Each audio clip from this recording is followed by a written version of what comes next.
Je vais faire une vidéo assez courte sur les patrons de cônes qu'il faut savoir reconnaître et surtout sur leurs propriétés.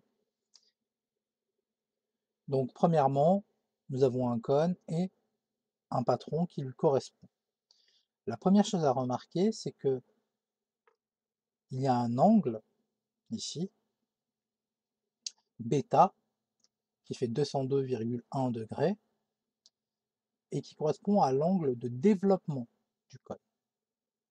La deuxième chose à remarquer, c'est que si je fais varier le rayon, l'angle de développement devient plus petit si je réduis la taille du rayon du disque à la base du cône.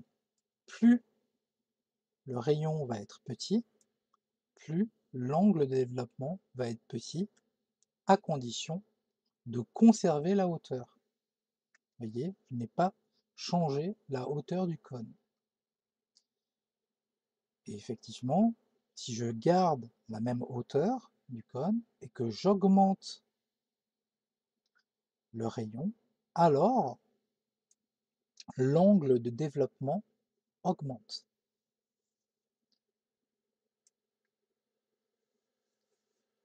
Maintenant, imaginons que je fixe le rayon à 4 et que je m'amuse à modifier la hauteur du cône. Plus j'augmente la hauteur du cône, plus l'angle de développement baisse.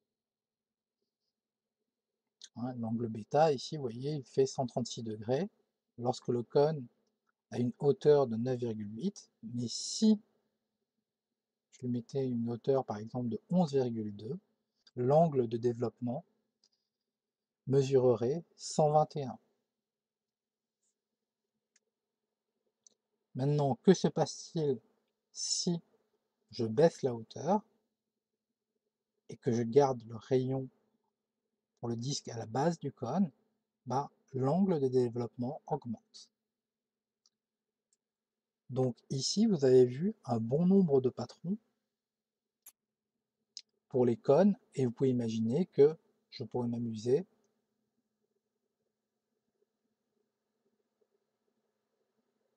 à baisser énormément le cône en hauteur. Ce qui va se passer, c'est que l'angle de développement va se rapprocher de plus en plus de 360 degrés.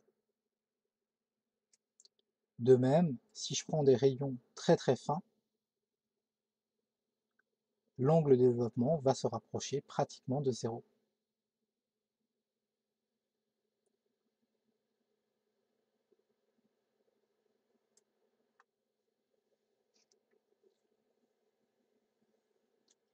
Et voilà les premières choses à savoir sur les patrons. On va attaquer une deuxième partie qui est un peu plus technique avec des formules. Dans cette vidéo, on va montrer le développement d'un cône. Donc, dans un premier temps, je développe la partie circulaire qui va me servir de base, et ensuite, la partie latérale, je la déplie. Et voilà pourquoi le patron d'un cône a cette tête-là, c'est-à-dire un disque, et de l'autre côté, une partie de disque.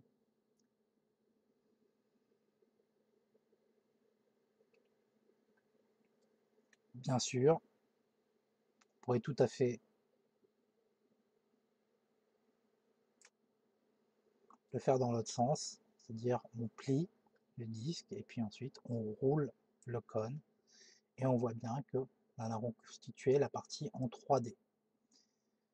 Pourquoi c'est important de savoir cela? Tout simplement, imaginons par exemple ici, j'augmente le rayon, je vais développer le cercle et ensuite développer la partie latérale. Vous pouvez comprendre un peu mieux pourquoi le patron d'un cône a cette tête-là, mais surtout quand vous avez vu rouler le cercle le long de l'arc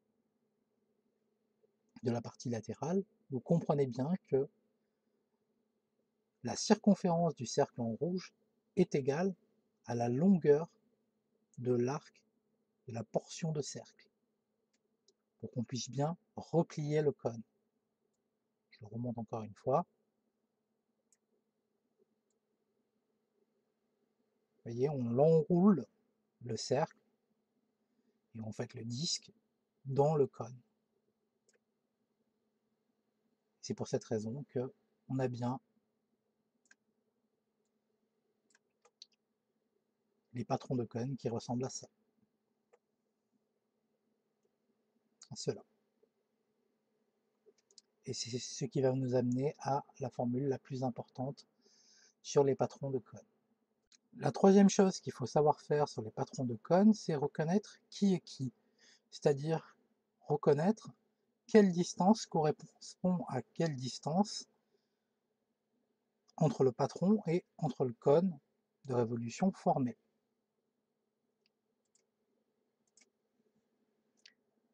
Par exemple, l'apothème ou la génératrice est donnée par cette longueur.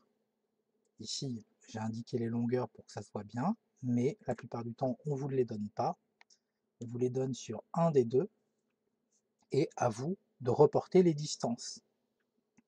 La deuxième chose à reconnaître est le rayon du disque à la base du cône. Vous pouvez voir ici, sur la représentation graphique, je l'ai mis en violet, et donc ça correspond bien à cette partie-là. Juste pour la remarque, il existe une formule qui lie la mesure de l'angle de développement bêta à l'angle alpha. On parle parfois de demi-angle au sommet, qui est l'angle entre l'axe du cône de révolution et sa génératrice. Autrement dit, si on avait par exemple noté le centre du disque O et grand A ce point-là, l'angle OSA serait l'angle de mesure alpha.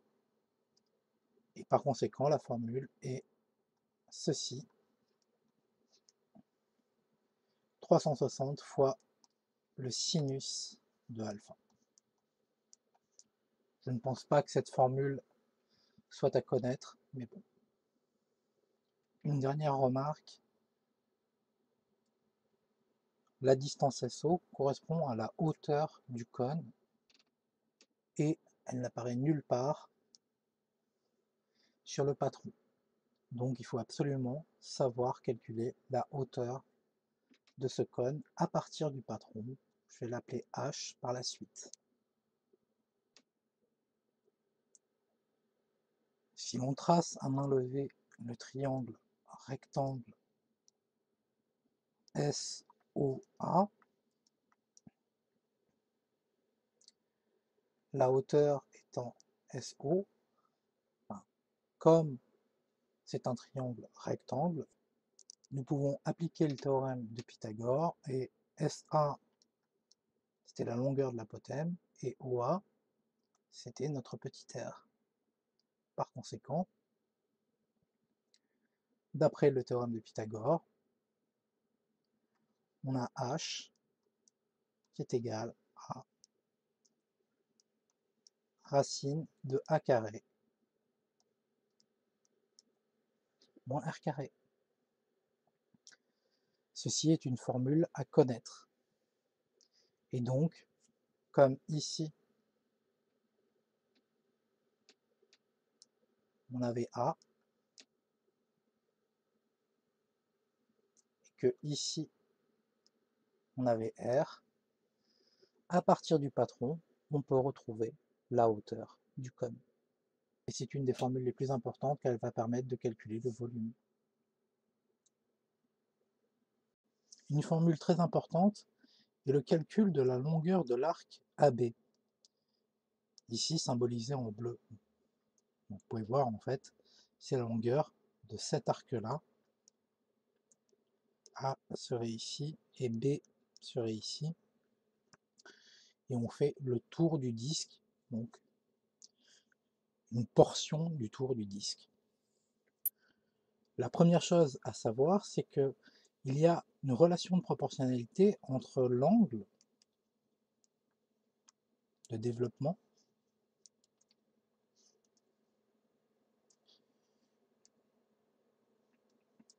et l'arc.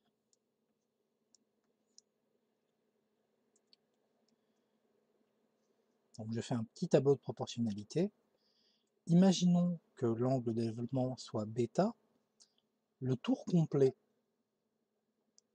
que je symbolisais en orange ici, correspondrait à 360 degrés. Et l'angle β mesurerait β degrés, pour faire simple. Ici 216. Donc l'angle β mesurerait 216 degrés. Or, nous savons ici que le rayon de ce disque est en fait la longueur de l'apothème ou la longueur de la génératrice. La formule du périmètre d'un cercle est 2πa si A est le rayon de ce cercle. Ainsi, on se retrouve avec un tableau de proportionnalité avec une inconnue. Cette inconnue étant bien sûr la longueur de l'arc AB. Il suffit de faire une méthode de quatrième proportionnelle, autrement dit, on fait le produit des deux éléments diagonaux connus, 2πa bêta, et on divise par ce qui reste, soit 360. Par conséquent, la longueur de l'arc est égale à 2 fois pi fois la longueur de l'apothème fois la mesure de l'angle β, le tout divisé par 360. Et cette formule est une des plus importantes à connaître sur les patrons de cônes. La deuxième formule qui est une des plus importantes est celle-ci. Si je note P, la mesure de la circonférence du cercle, ici que j'ai noté en vert, pour pouvoir s'enrouler, l'arc AB doit avoir exactement la même mesure que P. Autrement dit, on a P qui est égal à la longueur de l'arc AB. Certes, mais l'on sait qu'on a le rayon du disque à la base du cône, et donc par conséquent, P est égal à 2πr. En remplaçant de l'autre côté avec la formule qu'on a obtenue tout à l'heure, on obtient 2πr égale 2πa bêta divisé par 360. Et cette formule est une des plus importantes sur les patrons de cône, car elle permet alors de trouver le rayon si on connaît la longueur de l'apothème et la mesure de l'angle de développement par exemple. Pour la remarque, il suffira dans ce cas-là de simplifier par 2π, mais aussi en jouant sur du calcul littéral, on peut trouver par exemple la longueur de l'apothème en connaissant la mesure de l'angle β et la longueur du rayon du disque à la base du cône. Et justement, la dernière partie sera de montrer toutes ces formules sur le cône et toutes les formules à connaître par cœur sur le cône. Même si les deux formules que je viens de vous présenter ici ont été les plus demandées au BEFM. Nous attaquons à la dernière partie sur les cônes, et donc c'est le formulaire sur les cônes. Premièrement, l'aire latérale est égal à pi fois le rayon de la base fois A, qui est la longueur de l'apothème.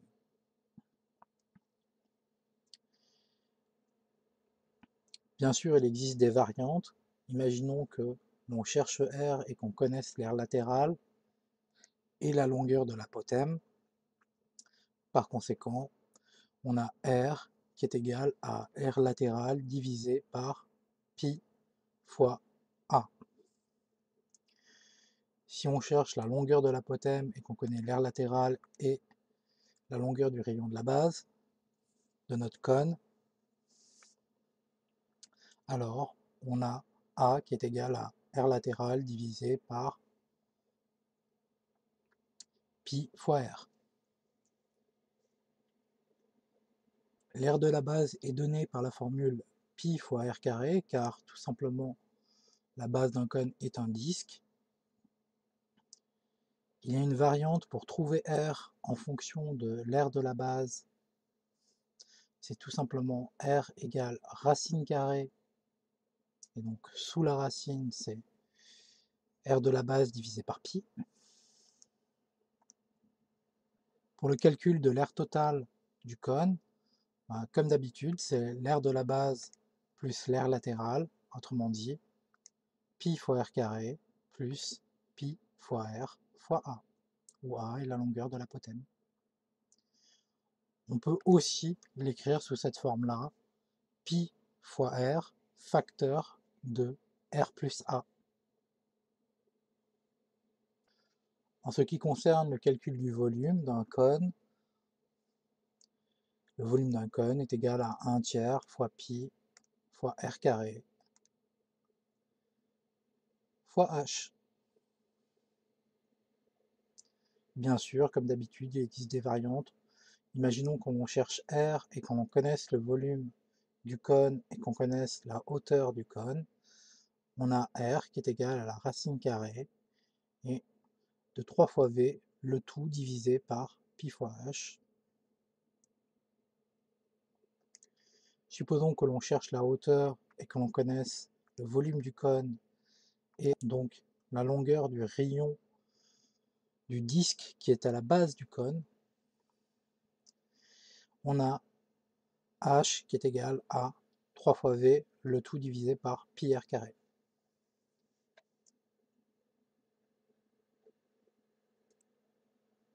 Maintenant, parmi les formules importantes, on peut calculer la longueur de l'apothème si l'on connaît la longueur du rayon de la base et la hauteur du cône. C'est tout simplement une application du théorème de Pythagore, et par conséquent, on a A qui est égal à racine, et en dessous de la racine, on a R carré plus H carré. Parmi les variantes, supposons que l'on cherche la longueur du rayon et que l'on connaisse la longueur de l'apothème et la hauteur du cône, on a R qui est égal à racine de A carré moins H carré. De même, supposons que l'on cherche la hauteur du cône et que l'on connaisse la longueur de l'apothème et la longueur du rayon du disque à la base du cône, alors H est égal à racine carrée de A au carré moins R au carré. Toutes ces formules sont une application du théorème de Pythagore. Maintenant, les formules avec le patron du cône, et on considère l'angle β qui est l'angle de développement. La longueur de l'arc latéral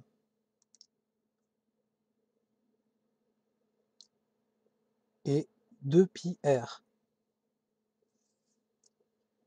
Je précise qu'il y a d'autres façons de l'écrire. La mesure de l'angle β en degrés est donnée par 360 fois le rayon, le tout divisé par la longueur de l'apothème. Je parle bien sûr de l'apothème du cône. Maintenant, une formule, comme j'ai dit tout à l'heure, qui était très importante, c'est la longueur de l'arc, hein, ça correspondait à l'arc AB dont j'ai parlé tout à l'heure. Donc, sur la partie latérale du patron, est égal à bêta fois 2pi fois A divisé par 360.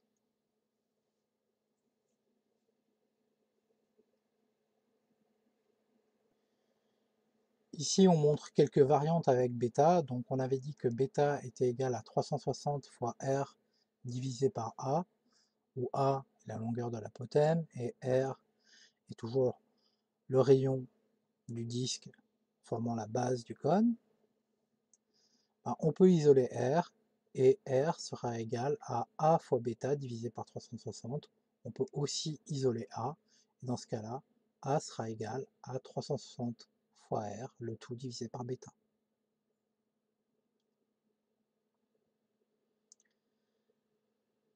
De même, en utilisant la formule, la longueur de l'arc, hein, sous-entendu l'arc AB que l'on avait tout à l'heure, qui est égal à bêta divisé par 360 fois 2pi fois A, on peut isoler bêta, si c'est lui l'inconnu, et que l'on connaît la longueur de l'arc, bêta sera égal à 360 fois la longueur de l'arc de la partie latérale, le tout divisé par 2pi fois A.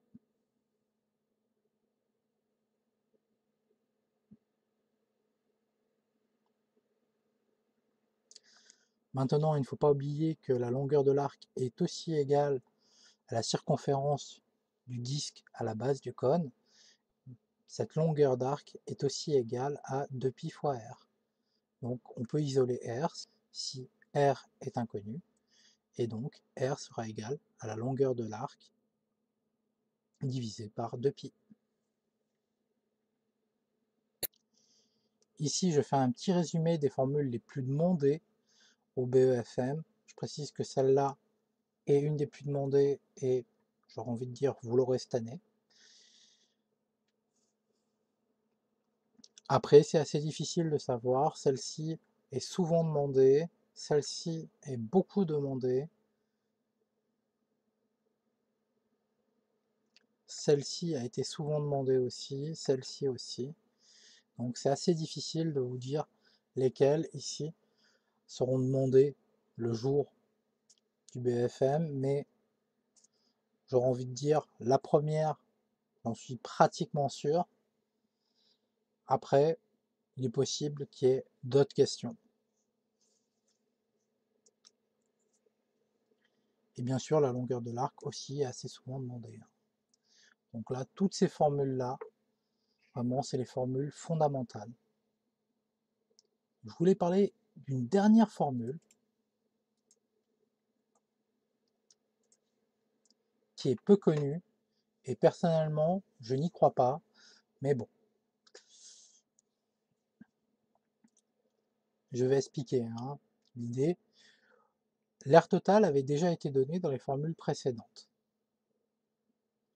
Donc l'air total du cône, c'est pi fois r carré, plus pi fois r fois a. On peut le réécrire sous cette forme-là. Mais on peut essayer d'isoler r si l'on connaît l'air total, si on connaît la longueur de l'apothème, on peut arriver à trouver le rayon du disque.